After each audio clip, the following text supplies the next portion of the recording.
కళ్ళల్లో మైకంతో మోహం కమ్మేసి చలిగా గిలిగా తొలిగా త్వరగా అటుగా ఇటుగా మరి నువ్వే నాకు ముద్దిస్తావని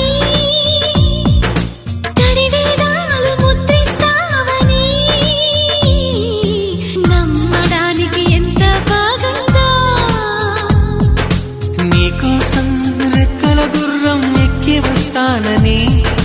పగడపు దీనికి నిన్నే నేను తీసుకెళ్తానని ఇక ఏ నాటికి అక్క